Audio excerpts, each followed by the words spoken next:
이라고 하는 건 우리가 적외선 체온기를 얘기를 하죠. 적외선을 이용한 체온기거든요. 그런데 여러분, 이 적외선을 이용한 체온계는 두 가지가 있어요, 여러분. 우리 이마를 이용한 것도 있고, 이마를 이용한 이마 체온계가 있고요. 그 다음에 지금 이 문제에 고막 체온계도 있는 거죠, 여러분. 그런데 이 고막 체온계랑 조금 적외선을 이용한 거긴 하는데 조금 둘 다 조금 살짝 다르거든요. 그래서 조금 살펴볼게요. 이 고막 체온계라고 하는 건 우리 뇌가 시상하부가 있잖아요. 뇌에 시상하부가 있는데 뇌의 시상하부에 체온을 조절하는 중추가 있죠. 체온을 조절하는 중추가 있습니다. 그래서 우리 귀에 그 고막 체온계를 해서 적외선을 이용해서 고막 체온을 측정을 하면 뇌의 시상하부에 있는 혈류를 공유를 하는 거예요. 그렇기 때문에 여기는 뇌의 시상하부에 있는 그 체온 조절 중추의 그 혈류를 공유를 하는 거기 때문에 우리 몸의 심부의 체온을 측정하는 가장 정확한 방법이 바로 뭐냐면 고막 체온계라고 생각을 하시면 됩니다. 그래서 여기 보시면 2번에 심부의 체온을 측정하기에 적절하다. 그래서 답은 2번이라고 보시면 되고요. 이 고막 체온계는 우리 몇 초면 되잖아요. 그러니까 측정 시간이 5분 이상 걸리면 게 아니라 몇 초면 되거든요. 그래서 우리 한 2 내지 5초면 되죠, 여러분. 다음에 이 고막 체온계는 이 탐침 커버를 씌워가지고 매번 다른 새로운 탐침 커버를 씌워서 사용을 해야 되잖아요. 그러니까 탐침 커버를 씌운 채로 보관하는 거 아니고요. 다음에 한 사람이라 하더라도 매번 측정할 때마다 탐침 커버를 바꿔야 되거든요. 그렇기 때문에 다인실에 있는 환자들에게 한 개의 탐침 커버를 공동으로 이렇게 사용하는 거 아니고요. 다음에 우리가 귀를 제가 이렇게 3자 모양으로 그릴게요, 여러분. 이 3자 모양으로 그린 이유가 있거든요. 3세를 기준으로 3세 이상이다 그러면 이렇게 후 상방으로 잡아당기고요. 다음에 3세까지는 이렇게 후 하방으로 잡아당긴다고 생각을 하시면 됩니다. 그러니까 성인은 이렇게 후 상방으로 잡아당겨야지 후 하방으로 잡아당기는 거 아니고 3세까지는 후 하방, 3세 이상은 후 상방으로 잡아당긴다고 생각하시면 됩니다. 그래서 71번의 답은 2번이라고 보시면 되겠습니다. 다음은 72번 문제 풀어볼게요. 다음 설명에 해당되는 호흡의 양상에 대해서 물어보고 있어요.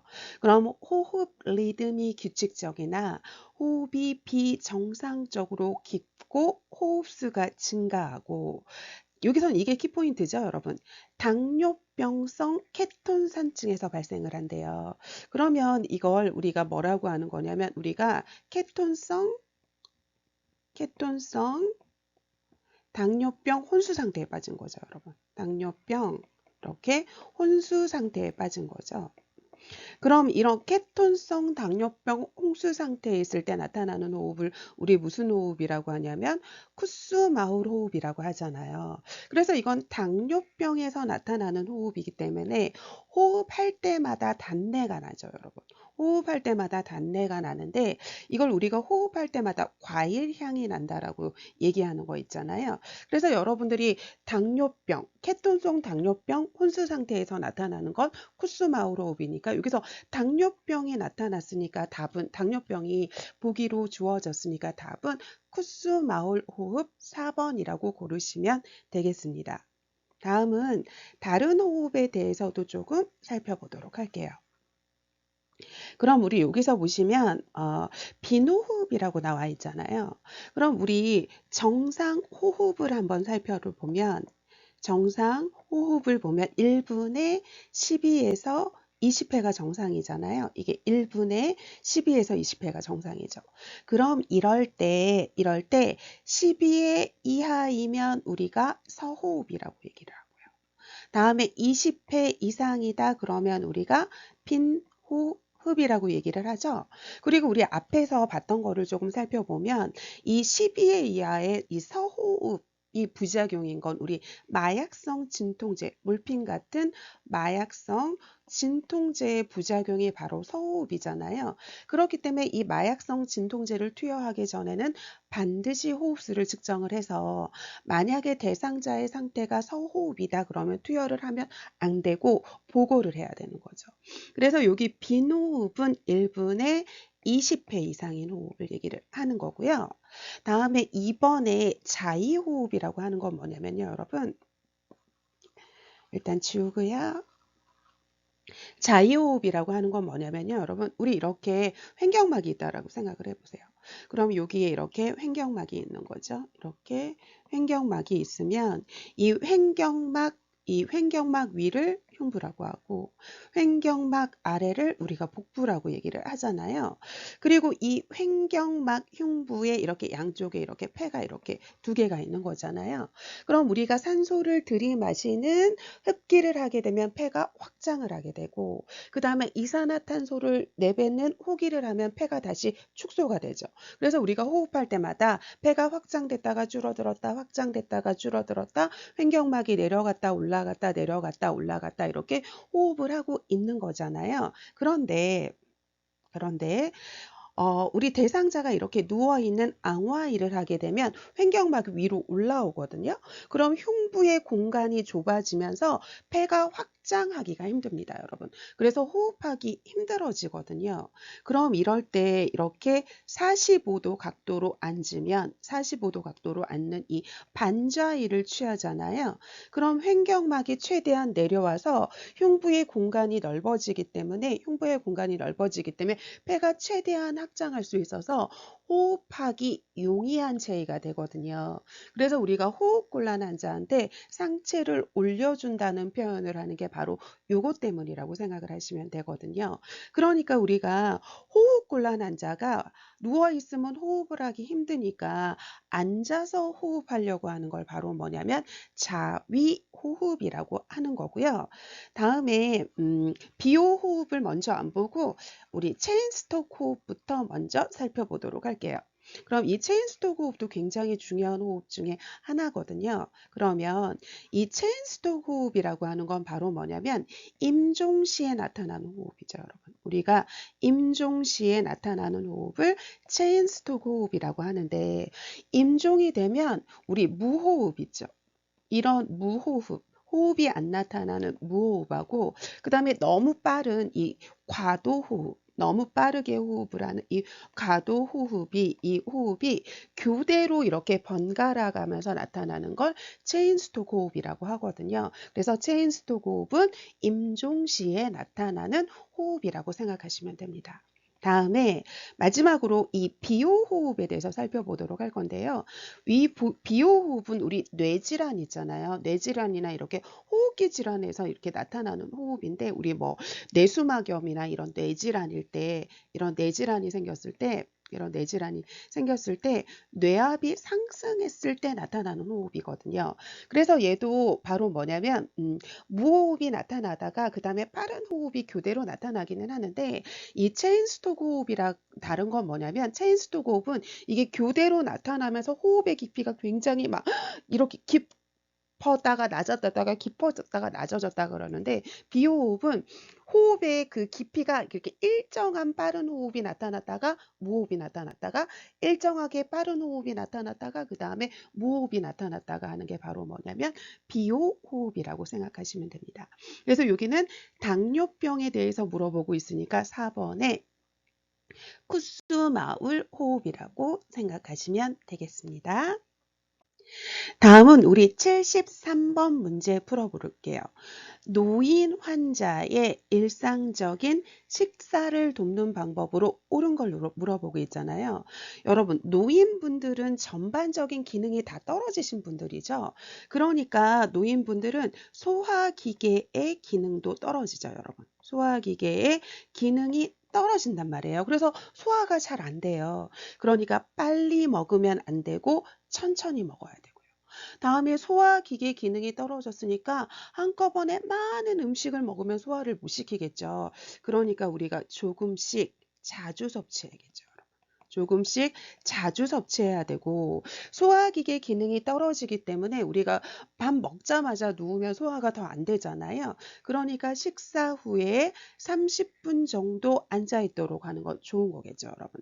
다음에 환자의 손등에 음식물을 떨어뜨려서 온도를 확인하는 게 아니라 간호조무사의 손등에 음식을 조금 떨어뜨려서 음식물의 온도를 확인하는 거고요. 다음에 여기 보시면 음식을 먹고 있을 때 말을 시키면 안 되거든요. 그럼 이건 제가 조금 설명을 조금 하도록 하겠습니다, 여러분. 우리 한번 보시면 제가 그림을 좀 그리면 사람이 이렇게 있다라고 생각을 해보세요. 그럼 여기 인두가 이렇게 있고 그 다음에 여기 후두가 있고 기관이 있고 이렇게 양쪽에 폐가 있고 이렇게 기관지가 이렇게 있고 얘는 코랑 이렇게 연결이 돼 있죠.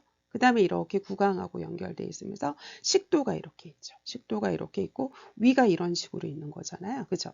그럼 이럴 때 제가 지금 이 초록색으로 하는 거 있잖아요. 그럼 이렇게 비강에서 시작해가지고 이렇게 폐로 가는 건 우리 호흡기계라고 하죠. 그죠?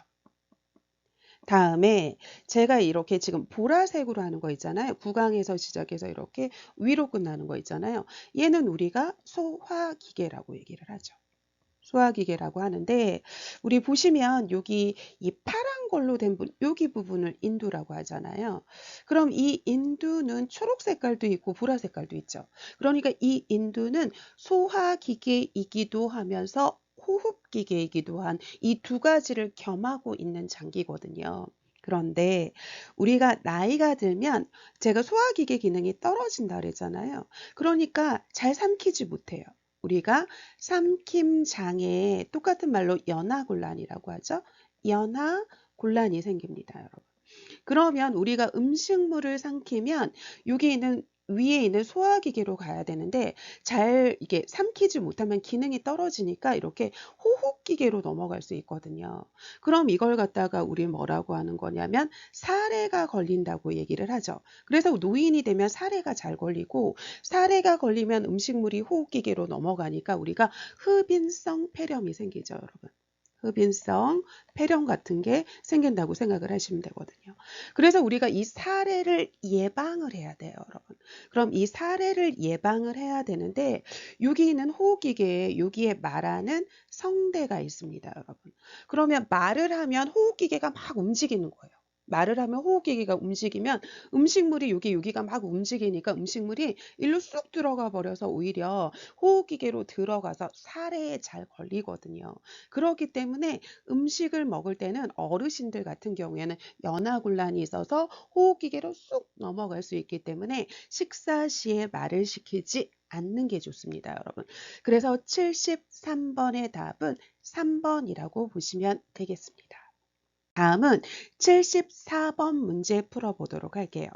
환자의 섭취량을 계산할 때 올바른 방법에 대해서 물어보고 있거든요. 그럼 우리 뭐라고 하는 거냐면 섭취량을 인풋이라고 얘기를 하죠.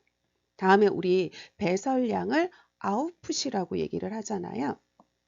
그래서 우리가 얘를 뭐라고 하는 거냐면 IO 체크라고 하죠, 여러분. 이렇게 IO 체크하는 걸 섭취 배설량 체크라고 하는데 이 섭취량과 배설량은 데이번, 이브닝번, 나이트번이 각 8시간마다 체크를 하는 거죠. 8시간마다 체크를 하고 이 나이트번이 하루에 총량을 계산한다고 생각을 하시면 됩니다, 여러분. 그러면 우리 섭취량부터 살펴보도록 하겠습니다, 여러분. 그럼 이 섭취량부터 살펴보도록 하겠는데요. 그럼 보세요, 여러분. 섭취량을 보면 이렇게 두 가지가 있다라고 생각을 하시면 됩니다, 여러분. 두 가지가 있는데 경구 투여, 입으로 투여한 것도 있고 아니면 비경구 투여도 있는 거죠. 비경구 투여도 있는데 그럼 일단 입으로 투여한 건 다 섭취량이에요, 여러분. 입으로 투여한 건 다 섭취량이라고 생각을 하시면 되는데 단지 하나만 조심하시면 얼음은 녹으면 양이 줄잖아요. 그러니까 얼음은 2분의 1로 계산한다고 생각을 하시면 됩니다. 그러니까 여기 섭취한 얼음은 2분의 1로 계산하는 거지 4분의 1로 계산하는 게 아니니까 5번은 틀린 답이죠. 다음에 입을 제외한 이 비경구 투여에는 우리 정맥 주사 있잖아요. 이 정맥 주입한 거. 그럼 얘도 비경구 투여에 해당이 되고 우리 수혈 받은 거 있죠. 수혈도 비경구 투여에 해당이 되고 그다음에 콧줄 끼워가지고 우리 비위간 하는 거 있죠. 비위간도 비경구 투여에 해당이 되고 우리가 코로 할 수 없을 때 우리가 위에다가 구멍을 뚫어서 넣기도 하는 이 장루로 음식을 투여를 한다. 그러면 이것도 비경구 투여라고 한다고 생각하시면 됩니다. 그러면 우리 하나하나 살펴볼게요. 식간에 마시는 음료 섭취량에 해당이 되죠, 여러분. 우리가 경구 투여는 다 섭취량에 해당이 됩니다. 그래서 우리 이번에 약 복용할 때 섭취한 물, 경구 투여한 거잖아요. 그러니까 섭취량에 포함이 되니까 답은 2번이고요. 다음에 비위간, 이 비위간으로 들어간 것도 섭취량에 해당이 되고요. 다음에 정맥으로 우리 주입한 거 있잖아요. 얘도 섭취량이거든요. 제외가 아니라. 그러니까 74번의 답은 2번이라고 생각하시면 되겠습니다. 다음은 75번 문제 풀어보도록 하겠습니다. 침상 변기를 이용해서 배변을 돕는 방법으로 옳은 걸 물어보고 있어요. 그러면 우리가 이 침상 변기를 간이변기라고도 하죠, 여러분? 그럼 이 침상 변기, 간이 변기를 이용해서 누운 채로 침상 배설을 하는 걸 도와주는 거잖아요. 지금 이 침상 배설을 도와주는 방법에 대해서 물어보고 있는 거거든요. 그러면 1번에 보시면 변기를 침대 위에 두면 미관상 안 좋겠죠, 여러분. 그래서 우리 얘는 이 바닥 쪽에 내려놓는 거잖아요. 그러니까 얘는 틀렸고요. 다음에 사용한 변기는 매번 씻어서 건조시켜야 되는 거죠. 물을 채워서 보관하는 거 아니고요. 다음에 우리가 이렇게 휴대용 변기가 있다라고 생각을 해보세요. 이렇게 이런 휴대용 변기가 있다라고 생각을 해보세요. 그러면 여기 있는 밑에 부분이 굉장히 여기가 높고요. 이 위에 부분은 이렇게 좀 낮거든요. 그래서 이 낮은 부분이 머리 방향으로 가도록 하는 거고 이 높은 부분 있잖아. 이 높은 부분 다리를 제대로 이렇게 받쳐주기 위해서 밑에가 오히려 더 높아야 되는 거거든요. 그래서 이 높은 부분은 다리 방향. 다음에 이 낮은 부분은 이 머리 방향 쪽으로 가야 되는 거죠. 그래서 이 높은 부분은 다리를 제대로 이렇게 지지해 주기 위해서 머리 방향이 아니라 다리 방향으로 가야 됩니다. 다음에 우리가 배변 후에 물티슈로 닦아주고 그리고 난 다음에 우리 마른 수건으로 물기까지 제거해 줘야 되는 거고요.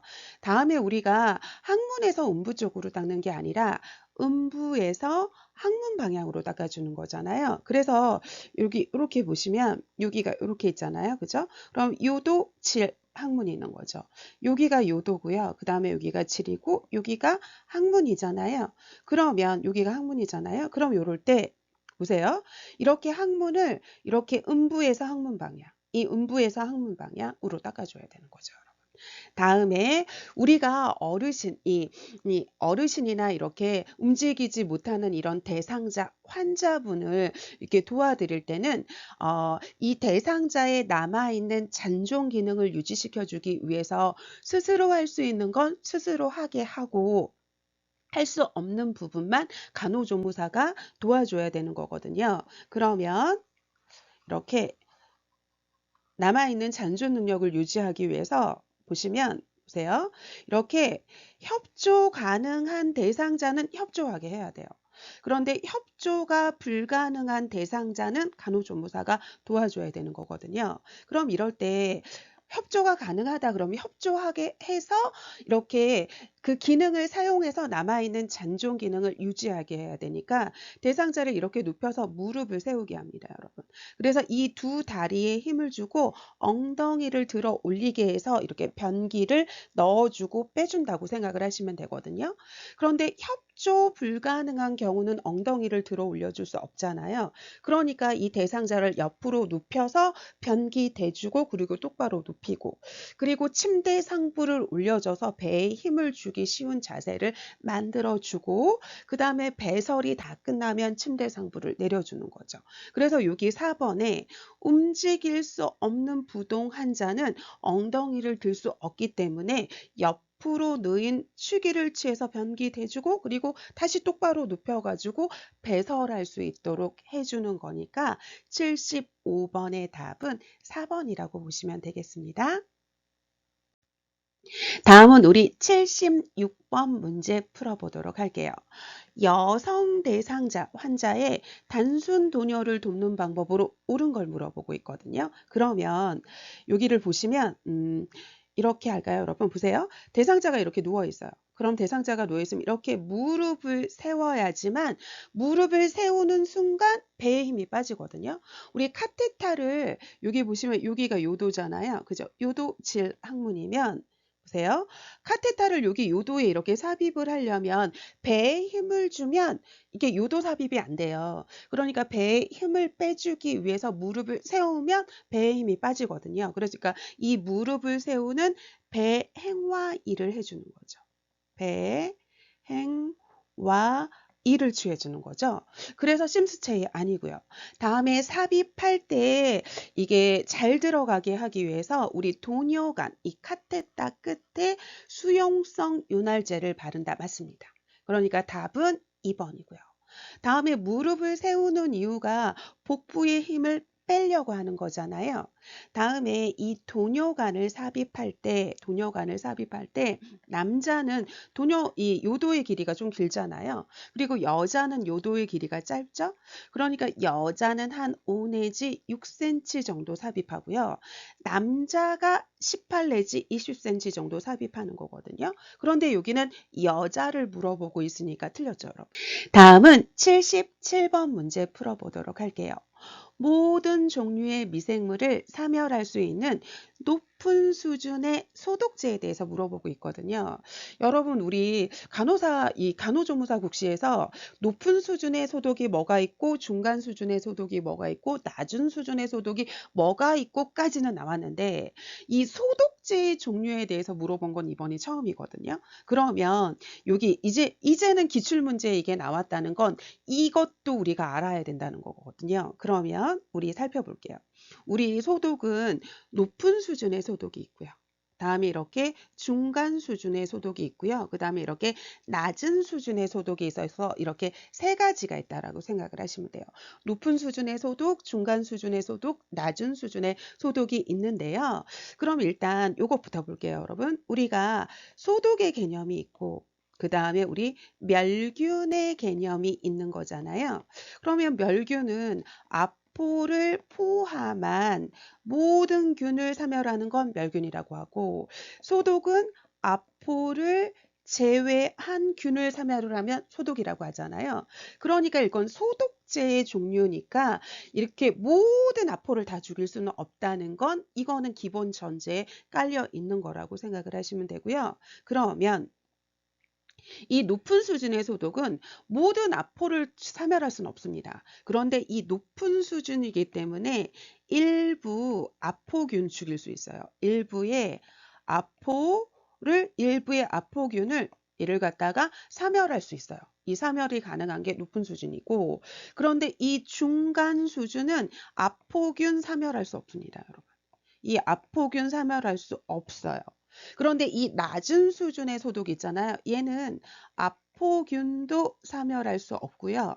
다음에 얘는 결핵균도 사멸할 수 없습니다.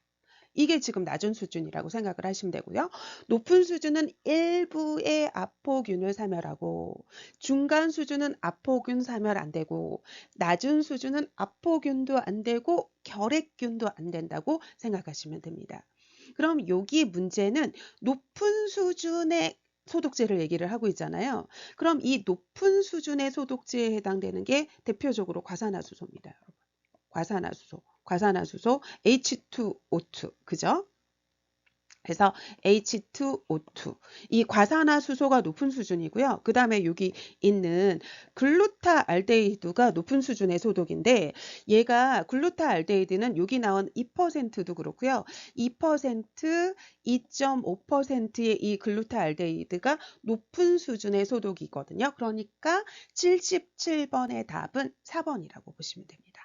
다음에 보시면 여기 있는 페놀이랑 요 알코올 있잖아요. 얘는 이 중간 수준이랑 낮은 수준에 다 포함이 돼요. 그래서 이 중간 수준의 소독제랑 낮은 수준의 소독제는 페놀이 들어가고요.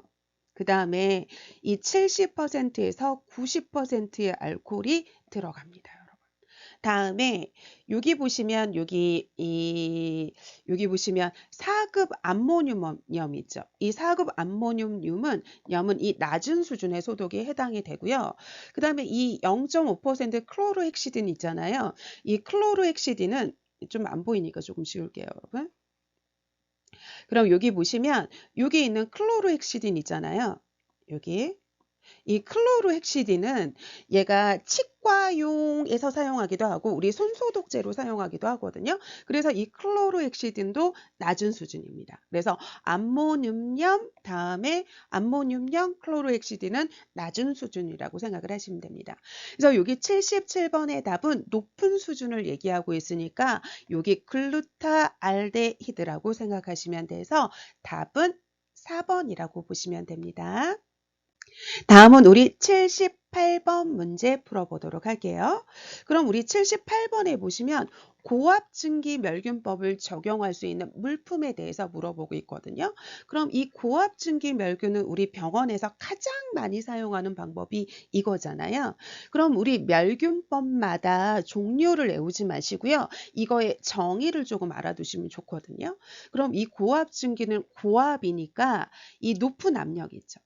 이 높은 압력을 이용하고 여기 증기니까 수분도 들어갑니다, 여러분. 다음에 얘는 높은 온도를 이용해서 멸균을 하는 거거든요. 그래서 이 온도는 조금 알고 계셔야 되고 외우셔야 되잖아요. 그래서 저희 척에서는 뭐 121도씨에서 20분 그러는데 대략 여러분들이 외우실 때 이렇게 외우시면 돼요. 한 120도씨 정도에서 20이니까 20분간 하는 거예요.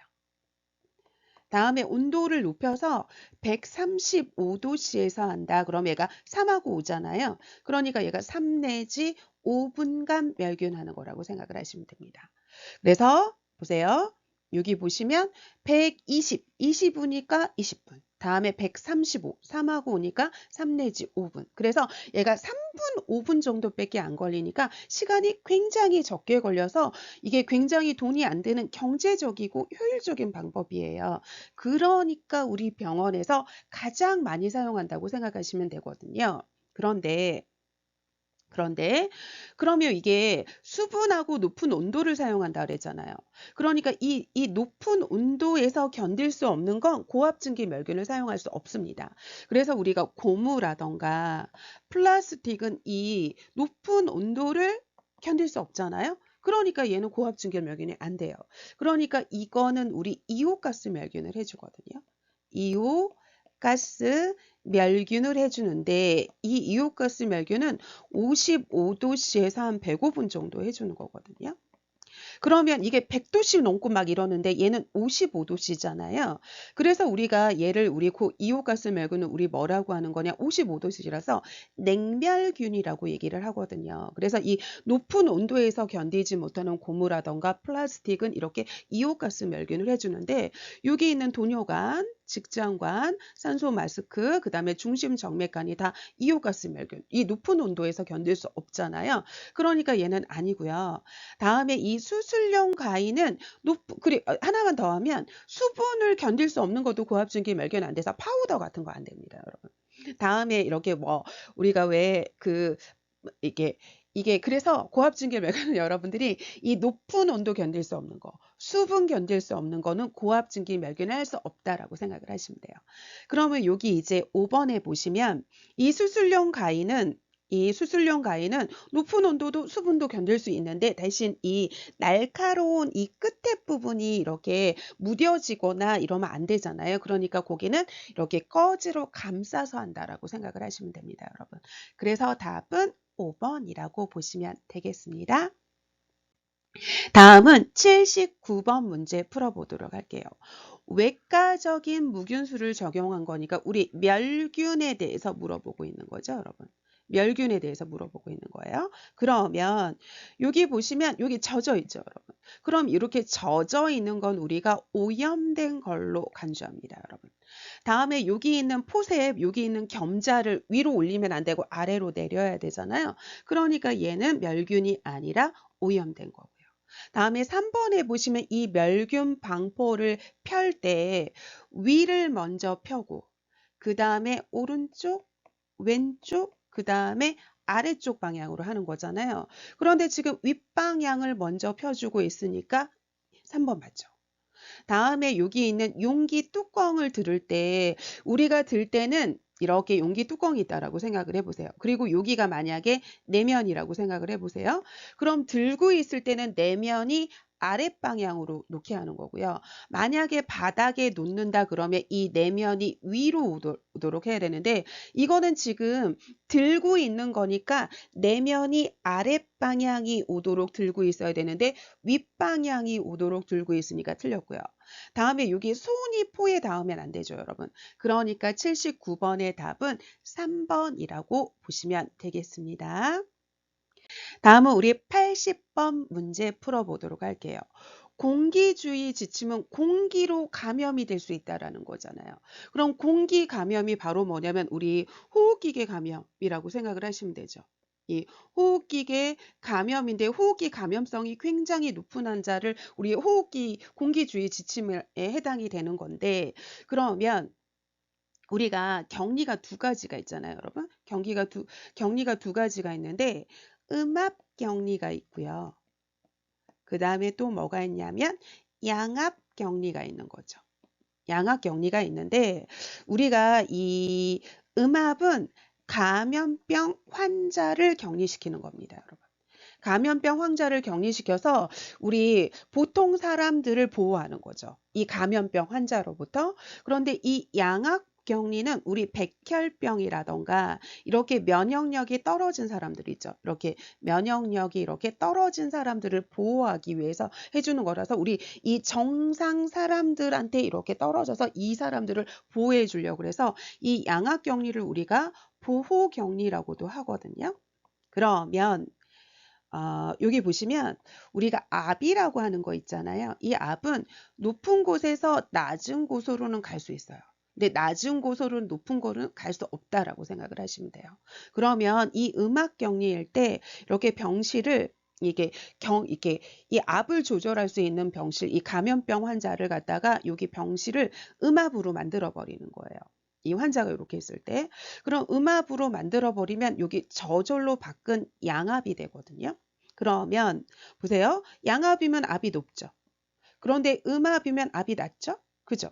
그러면 여기 있을 때 높은 곳에서 낮은 곳은 가능하잖아요. 그러니까 이 밖에 있는 신선한 공기는 안으로 들어갈 수 있어요.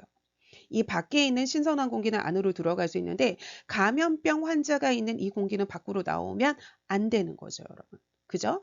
다음에 여기 있는 양압은 백혈병 환자 같이 이렇게 면역력이 떨어진 사람을 보호하려고 하는 거잖아요. 그래서 우리 보통 사람들은 일반적인 그런 것도 또 다 견뎌낼 수 있는데 이 면역력이 떨어진 사람들은 그런 거를 견디지 못하니까 이분들을 보호해 주려고 하는 거예요. 그래서 지금 이 백혈병 환자가 여기 있는 거죠. 면역력이 떨어진 환자.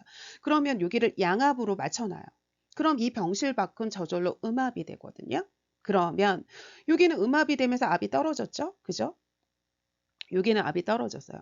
그럼 여기는 양압이니까 압이 올라갔잖아요. 그럼 여기 안에 있는 공기는 바깥으로 나갈 수 있는데 밖에 있는 공기는 안으로 들어오지 못하게 해서 이분들 면역력이 떨어진 사람을 보호하려고 하는 거거든요. 그래서 여기 80번에 보시면 감염병 환자니까 양압이 아니라 음압 격리해야 되는데 대신 이 음압 격리할 때 진단명이 같다 그러면 같은 진단명에 있는 환자들은 같이 있어도 되는데 그건 우리 뭐라고 하는 거냐면 코호트 격리라고 하죠, 여러분. 코호트 격리라고 얘기를 합니다. 코호트예요, 여러분. 코호트. 같은 진단명의 환자는 같은 병실에 놔둬도 됩니다. 다음에 여기 이 감염병 환자가 있는 게 밖으로 나가면 안 되잖아요, 공기가. 그렇기 때문에 문 열어서 환기하면 안 되고요.